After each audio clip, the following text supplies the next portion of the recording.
तो आज 13 तारीख की वाणी है। बाबा कह रहे मीठे बच्चे, याद में रहते रहते ये कलयुगी रात पूरी हो जाएगी।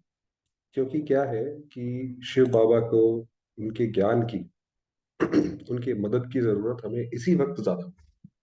बाकी किसी और युगों में दुख है, मगर अभी तो घोर दुख है क्योंकि पूरी दुनिया ही जैसे पतित है। तो इसलिए बाबा उसका तरीका बता रहे हैं कि ये जो कलयुग की रात है, याद में रहो, धीरे धीरे करके पूरी हो जाएगी। तुम बाप के पास चले जाएंगे, फिर आएंगे दिन में। ये भी वंडरफुल यात्रा है। तो जैसे कोई बच्चा होता है तो माँ उसको कहती है कि बस ये करते रहो, हो जाएगा पार। उसी तरीके से बाबा कह रहे हैं कि बस ये रात पूरी हो जाएगी। तो ये वंडरफुल यात्रा है। प्रश्न है, तुम बच्चों को स्वर्ग में जाने की इच्छा क्यों है? उत्तर, क्योंकि तुम जानते हो जब हम स्वर्ग में जाएं तब बाकी सब आत्माओं का कल्याण हो।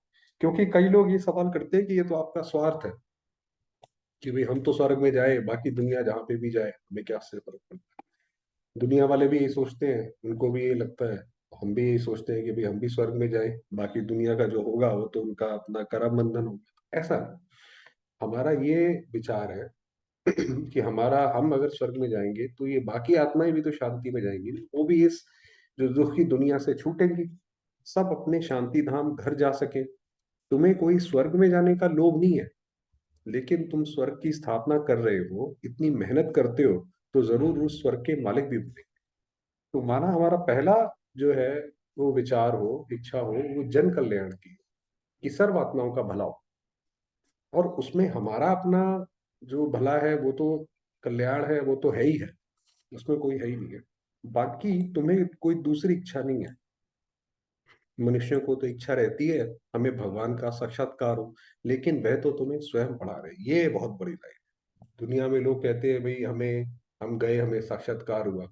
बाबा ने कहा यहाँ तो स्वयं बाबा बैठ के पढ़ा रहे हैं, देखिए उसके वर्षन्स कैसे हैं, कैसे कैसे वो अपने बच्चों को प्यार करते हैं। गीत है रात के राही, हक मत जाने, सुबह की मंजिल दूर। ओम शांति। रात के राही का अर्थ तो बच्चे नंबरवार पुरुषार्थ अनुसार जानते हो कि ये रात है और हम इस रात के राही हैं, हम इस रात में चले जा रहे हैं ताकि ये रात खत्म हो। अगर बच्चों का सुदर्शन चक्र फिरता रहता है, स्मृति में रहते हैं, माना ये बस कि बस अब ये दुनिया अब खत्म हुई और हम जाएंगे स्वर्ग में, फिर वहां से फिर जन्म लेंगे, तो ये सुदर्शन चक्र अगर फिरता रहता है तो वे समझ सकेंगे कि बरोबर हम दिन अर्थात स्वर्ग के कितना नजदीक पहुंचे। क्योंकि स्वर्ग में तो हमें पता है कि स्वर्ग के वहां पे जो देवी देवताएं होते हैं, उनके कैसे संस्कार, कैसी आदतें, कैसा रहन सहन होता है। अगर हमारा रहन सहन, हमारा व्यवहार वैसा बना ही नहीं है, तो इसका मतलब तो भी हम दूर है मंजिल से। जितना ज्यादा हम उसके हमारे संस्कार विलन होता जाएगा, उतना उतना हम पास आते जाएंगे। तो बाबा ने कहा पता पड़ता है कितना नजदीक पहुंचे हैं। बच्चों को समझाया है ये बेहद का दिन और रात। तो जैसे वैसे दिन और रात होता है सूर्य चांद का, तो बाबा ने कहा ये बेहद का दिन और रात। ब्रह्मा की बेहद की रात कहा जाता है। शास्त्रों में कितना अच्छा नाम लिखा हुआ है, ये ब्रह्मा की रात। ऐसे नहीं कहा जाएगा कि लक्ष्मी नारायण की भी रात होगी, नहीं, क्योंकि ज्ञान ब्रह्मा को है, लक्ष्मी नारायण को नहीं है। इसलिए ब्रह्मा का दिन और ब्रह्मा की रात। तो ब्रह्मा का दिन और ब्रह्मा की रात कहा जाता है। लक्ष्मी नारायण तो वहां राज्य करते थे, इसलिए उनका तो वहां खत्म हुआ। फिर जरूर सृष्टि चक्र को फिरना है। अब ऐसा नहीं है कि लक्ष्मी नारायण को भगवान ने बनाया तो वो कभी गिरा ही ना, नहीं, वो भी धीरे धीरे धीरे सृष्टि चक्र फिरता है आगे। लक्ष्मी नारायण का राज्य फिर सतयुग में आना है। सतयुग के बाद त्रेता, द्वापर, कलयुग जरूर आता है। तो ये कलयुग जो ये पूरा चक्र है, ये पूरा फिरता रहता है। आप देखिए जो मुरली कहाँ से स्टार्ट हुई, रात के राही। तो वो यात्रा जो कर रहे हैं, और वो पूरी यात्रा क्या है, उसी के ऊपर बाबा पूरी मुरली चला रहे हैं। तो जरूर सतयुग में फिर वही राजा होना चाहिए। ये ज्ञान सिर्फ शिव बाबा ही ब्रह्मा द्वारा तुम बच्चों को देते हैं। इसलिए तुमको ही ये सृष्टि चक्र का ज्ञान। तो ये पूरा सृष्टि चक्र, आप दुनिया में बड़े से बड़े किसी साइंसदान या इतिहासकार के पास जाए, वो इतना ब्यूटीफुल तरीके से सृष्टि चक्र नहीं समझा सकता जो बाबा ने समझाया। तो ये बाबा ने कहा ये तुमको ही ज्ञान है, देवताओं को नहीं है। तुम ब्राह्मणों की बुद्धि में ये चक्र फिरता है, और हमें ये चक्र का ज्ञान क्यों है? ताकि हमारी बुद्धि में वो फिरे तो हम जो ये रात से निकले। इसलिए नाम रखा जाता है ब्रह्मा और ब्रह्मा कुमार कुमारियों की रात। तो ये हमारी भी रात है। अभी तुम चल रहे हो दिन तरफ, तो जैसे अब हम चल पड़े हैं। सतयुग को दिन, कलयुग को रात कहा जाता है। तुम बच्चे जानते हो हमारी ये यात्रा कलयुग के अंत और सतयुग आदि के संगम पर ही होती है। तो ये जो यात्रा है, ये दोनों के बीच की यात्रा है। कलयुग से हम निकल चुके हैं और सतयुग अभी पहुंचे नहीं है। तुम बैठे कलयुग में हो, तुम्हारी बुद्धि में है। अब हम यहाँ बैठे हैं, कलयुग से हमारा जो है बुद्धि हट गई। क्या यहाँ के बारे में सोचना है? भाई यहाँ तो सारे मरे पड़े हैं, ये तो दुनिया ही पतित है, सारे एक दूसरे को दुख देते हैं। तो हमारी बुद्धि वहां है। आत्मा को समझना है। ये हमको ये शरीर छोड़कर बाप के पास। अब हमें ये रहता है कि भाई हम ये शरीर छोड़े। दुनिया में लोगों को रहता है कि वो ज्यादा से ज्यादा जीवित रहे। हमें लगता है हम ये छोड़े तो हम बाबा के पास जाएं, हमें हम अनुभव करें सूक्ष्म वतन का, बाबा के स्नेह का। शरीर तो अंत में छोड़ेंगे जब मंजिल पूरी होगी, अर्थात बाप योग सिखाना बंद करेंगे। हम जब जो कहते हैं कि पांडव पहाड़ों पे गए और गल मरे, तो हमारी बात है। माउंट आबू ये वास्तव में पहाड़ी है, पहाड़ियां ही है वहां पर। तो वहां पे हम अपनी स्व इच्छा से शरीर छोड़ेंगे। पब्लिक का वो अंत का समय होगा, पढ़ाई का अंत होगा। तब तक बाप सिखाते पढ़ाते रहते। बाबा के अंदर तो जो पेशेंस है वो भी अथाह है। ऐसा नहीं कि बाबा बोले कि मैं तो तुम्हें पिछले कितने 87 सालों से पढ़ा ही रहा हूँ, तुम तो समझते ही नहीं हो। नहीं वो पढ़ाता रहता है, पढ़ाता रहता है। अंत जब हो जाएगा फिर उसके बाद भी कोई वो चीज नहीं। जब अंत आ गया, अब पढ़ाई बंद तो बंद, उसके बाद फिर कोई पढ़ाई। बच्चे बाप की याद में रहते हैं। ऐसे याद में रहते रहते रात पूरी हो जाएगी और तुम बाप के पास चले जाओ। तो रहते रहेंगे रात में तो बस निकल जाएंगे। फिर तुम आएंगे दिन में। यह है तुम्हारी वंडरफुल यात्रा। बाप दिन स्थापन करते हैं तुम ब्रह्मा कुमार कुमारियों के लिए। अब दिन अर्थात सतयुग आ रहा है। अभी तुम कलयुग रात में बैठे हो, निरंतर बाप को याद करते हो। तो याद में है, ओ सॉरी, रात में है तो याद करते हो। बाप ने समझाया है सभी को मरना है सो। अब नया टॉपिक स्टार्ट हुआ, नया पैराग्राफ का अर्थ होता है कि अब वो पुराना वाला बैकग्राउंड कॉन्टेक्स्ट खत्म हुआ। तो बाबा ने कहा सभी को मरना है जरूर। मनुष्य पूछते हैं कब मरना है, क्योंकि जब हम पहले बोलते थे कि भी विनाश होगा, तो लोग सारे पूछते थे विनाश कब होगा। तो पूछते थे कब मरना है, कब विनाश होगा। अब दिव्य दृष्टि से विनाश का साक्षात्कार किया हुआ है। फिर इन आंखों से देखना जरूर है। तो जो हमने पहले, हमारे भाई बहनों ने जिन्होंने भी दिव्य दृष्टि से साक्षात्कार किया कि ऐसा ऐसा विनाश होगा, अब हम गिरेंगे, बाबा ने कहा अब वो हम इन आंखों से देखेंगे, तो हमें साक्षात्कार की जरूरत ही नहीं जब हम लाइव देखेंगे तो। और स्थापना जिसका साक्षात्कार करते हैं वह भी इन आंखों से देख, कैसे जब श्री कृष्ण की आत्मा आएगी, कैसे उसकी जय जयकार होगी, कैसे अंत में शिव बाबा का नाम जो है बाला होगा, सारी दुनिया एक भगवान को मानेगी। तो ये तो एक बहुत वंडरफुल सीन होगा। तो बाबा ने कहा वो इन आंखों से देखेंगे हम। मुख्य जिस ब्रह्मा का दिन और रात गाया हुआ है उनको ही स्थापना और विनाश का साक्षात्कार हुआ है, ब्रह्मा का हुआ है। तो जो दिव्य दृष्टि से देखा है वह प्रैक्टिकल जरूर होगा। भक्ति मार्ग में जो कुछ साक्षात्कार होता है वह दिव्य दृष्टि से देखते हैं। तुम भी दिव्य दृष्टि से। तो दिव्य दृष्टि का अर्थ है कि ऐसा दृश्य देखना जो कि इन आंखों से नहीं देखा जाता, जो कि आत्मा डायरेक्ट देखती है। वैसे तो सारी चीजें हम इन आंखों के द्वारा देखते हैं, मगर जो आंखों के उसके बिना देखा जाए वो डायरेक्ट, वो दिव्य दृष्टि। तुमको किसी चीज की इच्छा नहीं रहती है। सन्यासी लोगों को इच्छा रहती है परम पिता परमात्मा को देखने की। यहाँ तुम बच्चों को तो परम पिता परमात्मा खुद बैठ के, उनको तो देखने की रहती है। यहाँ तो बाबा ही है, कैसे जैसे बाबा पूरा ही हमारे ऊपर न्यौछावर है, तो पढ़ाते हैं। तुमको इच्छा है स्वर्ग में जाने की। बच्चे जानते हैं कि हम स्वर्ग में जाएंगे तो सभी का कल्याण हो जाएगा। तो ये जो दुख की दुनिया है, इतनी आत्माएं जो दुखी हैं, किसी को खाने को नहीं है, किसी को पीने को नहीं है, तो ये सब पूरा हो जाएगा। अभी तुम बच्चे जानते हो बेहद का बाप जो मनुष्य का सृष्टि का रचयिता बीज रूप है, वो झाड़ के आदि मध्य अंत को जानता है। क्योंकि बाबा बीज है तो पूरे इसलिए मनुष्य सृष्टि को जानता है। हम उस बाप को और उनके वर्षे को जानते हैं। जैसे वह झाड़ होते हैं, जानते हैं ये आम का झाड़ है। आम का मतलब बीज बोने से पहले दो चार पत्ते निकलते हैं, फिर झाड़ बड़ा होता जाता है।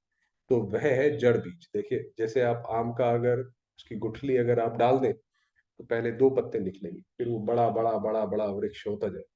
उसी तरीके से बाबा ने भी ये नया सैपलिंग लगाया। सबसे पहले ब्रह्मा सरस्वती निकले, फिर उनसे और बच्चे बच्चे बच्चे निकलते हैं। ये बाप है मनुष्य सृष्टि का चैतन्य बीज।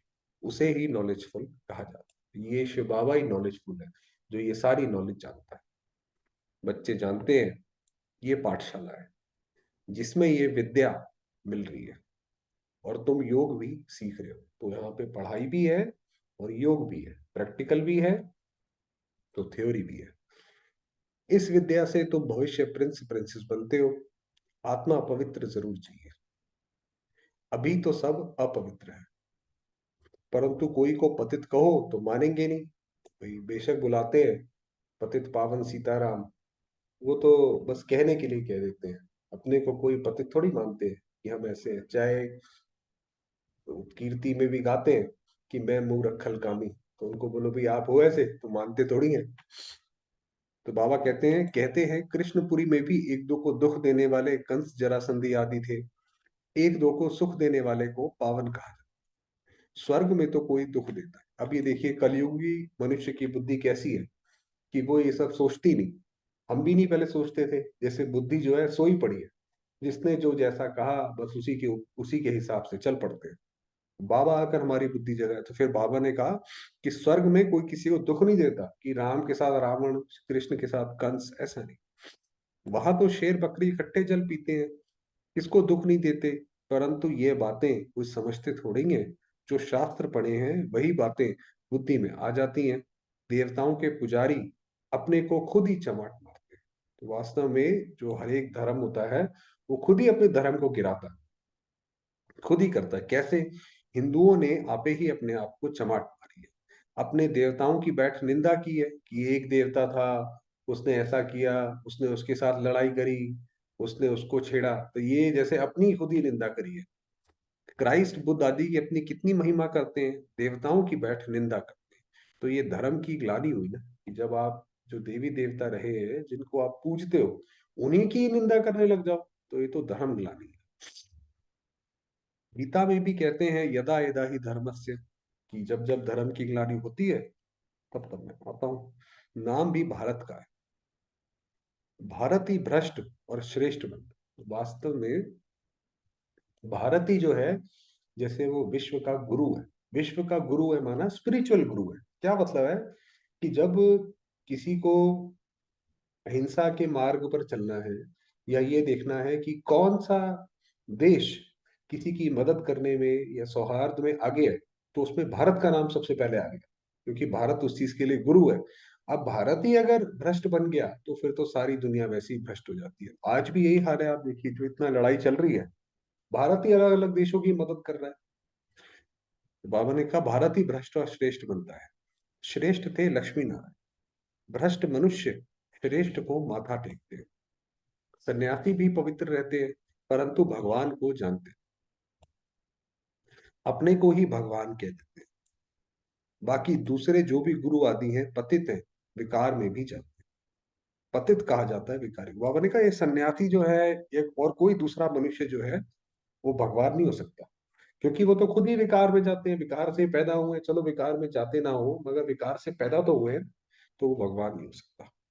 वह पावन को नमस्कार करते हैं, सन्यासियों को गुरु करते हैं, तो भी इसलिए कि हमको आप समान पावन बनाए। आजकल सन्यासी तो कोई मुश्किल बनते हैं। फिर गृहस्थी को गुरु करने से क्या प्राप्ति होगी? बाबा ने कहा जो सन्यासी है, जो सब कुछ छोड़ गया, वो चलो फिर भी एक बार पवित्र रह सकता है, उसको गुरु बनाते हैं, चलो ठीक है। मगर जो गृहस्थी है, जो गृहस्थ में रहता है, उसको गुरु कैसे बनाएंगे? और उससे क्या प्राप्ति होगी, जबकि वह खुद ही पतित है। परंतु नई आत्माएं आती हैं, तो उन्हों की कुछ महिमा निकल। तो वास्तव में आप देखेंगे जो ये गुरु भी आते हैं नए नए, उनके पीछे शुरुआत में उनके फॉलोअर्स होते हैं।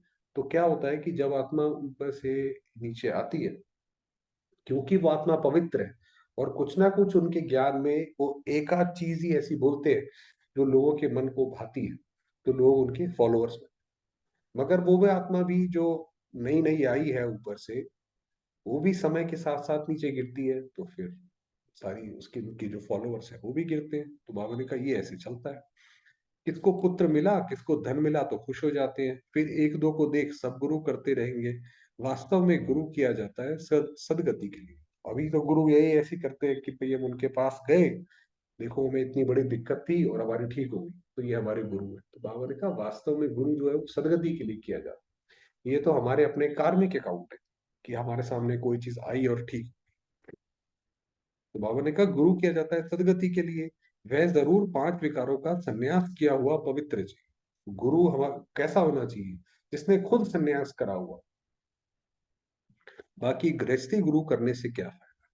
बड़े बड़े गृहस्थी गुरु हैं जिनके हजारों फॉलोअर्स हैं, कोई एक ने गुरु किया तो वह गद्दी चली आती है, शिष्य लोग उनके पांव धोकर पीते हैं। इसको अंधश्रद्धा कहा। तो अभी कलयुग में है अंधश्रद्धा, श्रद्धा है मगर जैसे कि अंधी है, उसका किसी को पता नहीं, भाई जैसा जिसने बोला बस जी, वो बिल्कुल सही बात है, सत्यवचन महाराज वो हिसाब के, उसको बोलते हैं अंधश्रद्धा।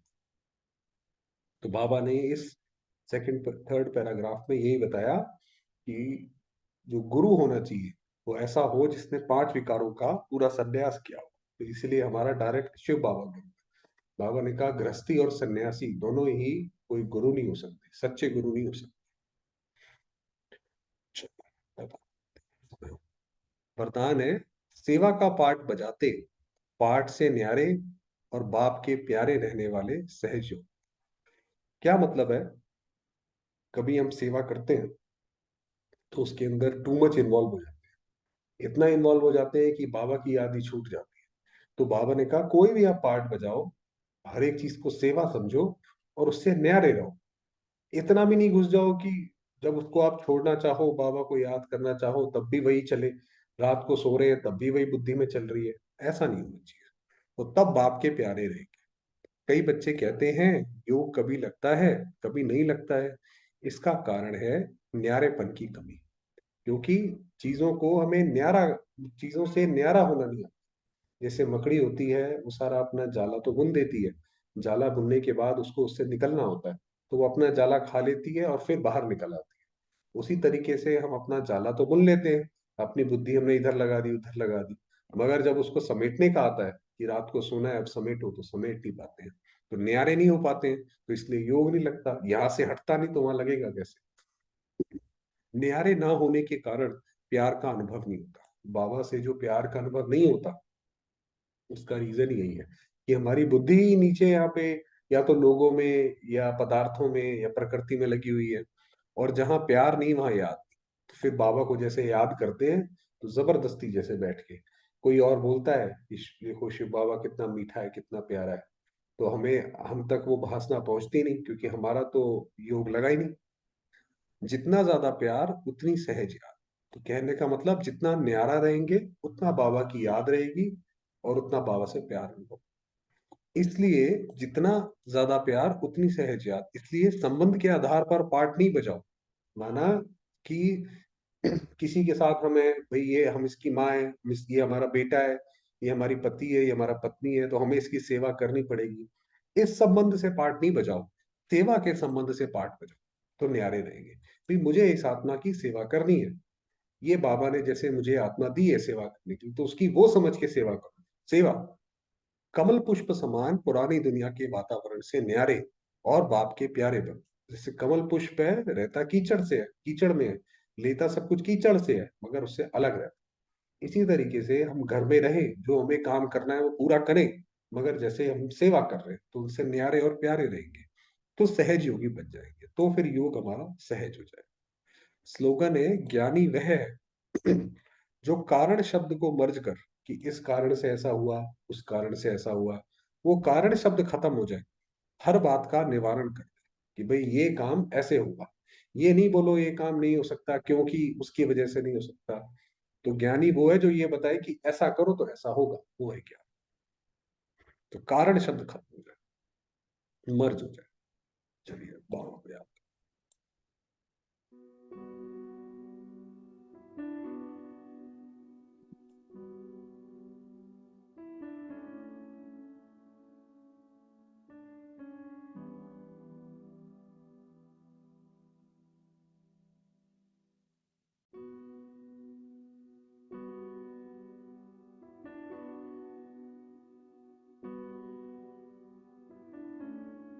मैं आत्मा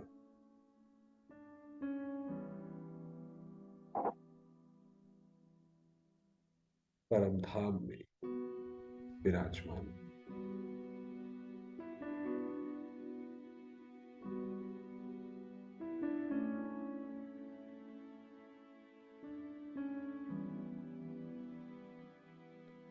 ज्योति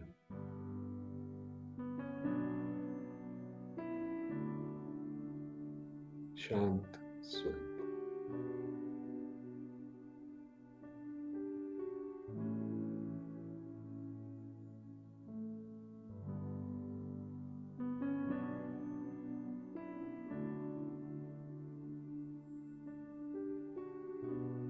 मेरे चारों ओर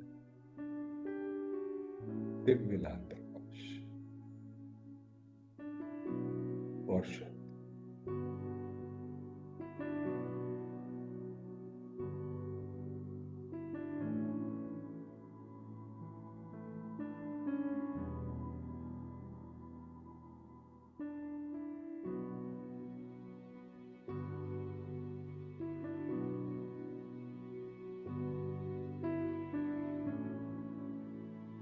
मेरे सामने है साक्षात शिव, निराकार, ज्योति प्रकाश।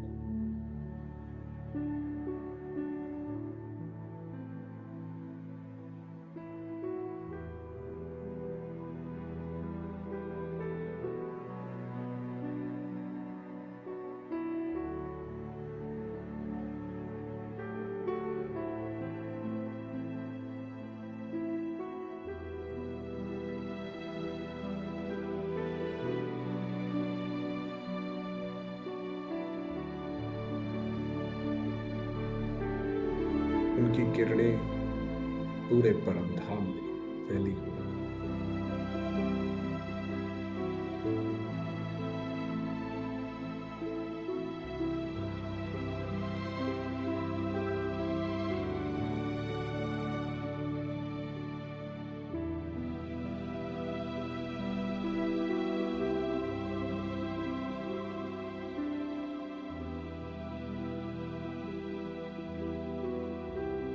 मैं आत्मा भी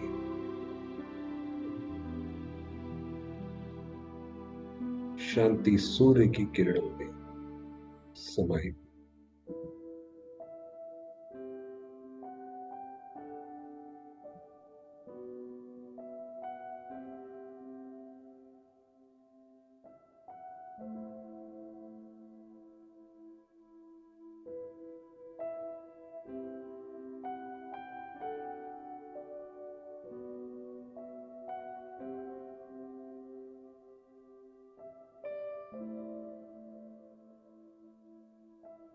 बाबा की अनुपम किरणों को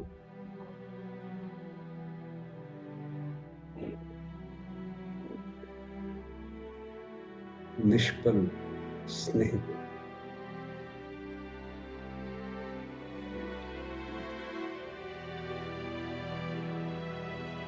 स्वयं में समाती जाती।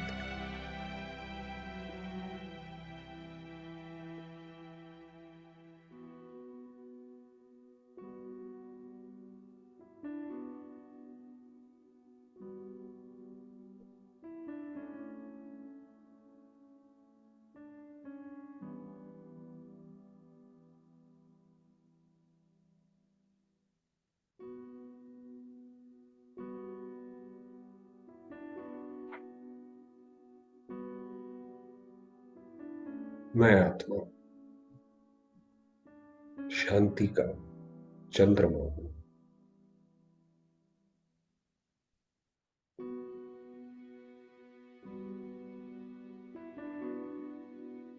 प्यारे बाबा की अनेक अनेक किरणें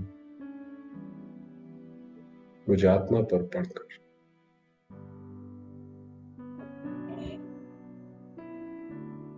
सारे संसार में फैल रहे।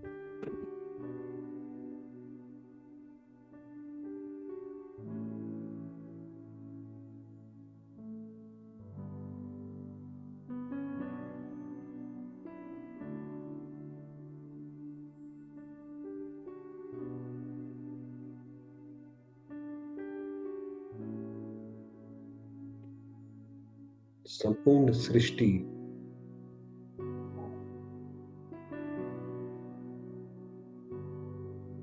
इन किरणों से प्रकाशित है।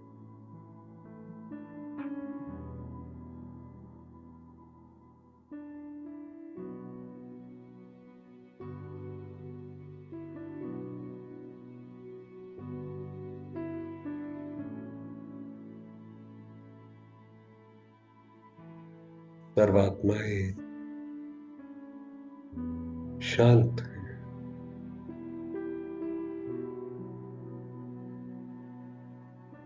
मुक्ति की अवस्था में।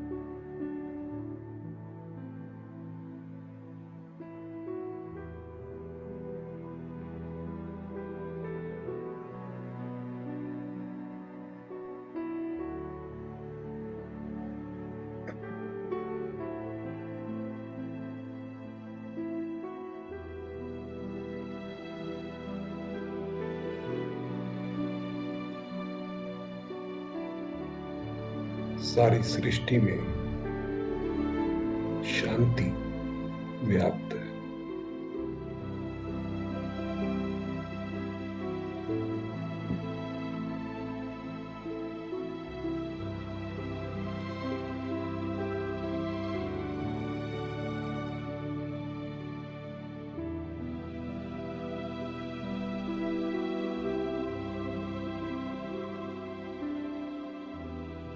ओम शांति।